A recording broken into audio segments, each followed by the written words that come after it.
So let's back up and talk about Palm Sunday and why we celebrate Palm Sunday. So Palm Sunday is when we celebrate or acknowledge that Jesus came into Jerusalem. And we did the Palm Sunday children's sermon. If you watch that, it has the palm leaves. Everybody was greeting Jesus as he rode in on the donkey, saying, Hosanna, Hosanna in the highest. And that was the beginning of the fulfillment of what God had promised. And what Jesus had been telling his disciples, and they didn't understand it, or they weren't listening. Sometimes, like, we don't listen to our leaders, or you might not listen to your parents. They weren't listening, and or they weren't understanding what he really meant when he said that the temple, meaning him, would be destroyed, and in 3 days it would be built again.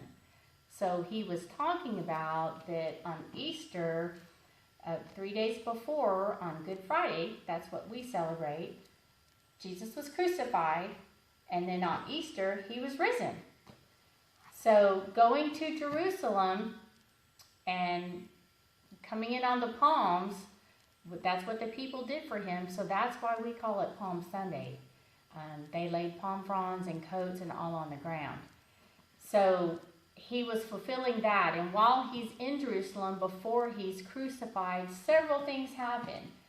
He goes to the temple, and he's upset there, and we're going to talk about that later.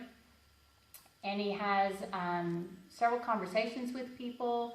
He also has the Last Supper, what we call the Last Supper, and we're going to practice that on Thursday.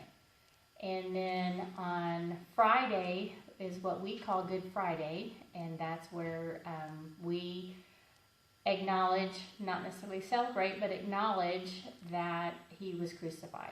Because without being crucified, he can't be risen. He can't show us his power. God can't show us his power, that he is more powerful and can even conquer death. So stay tuned, because we're going to have some more stories for you.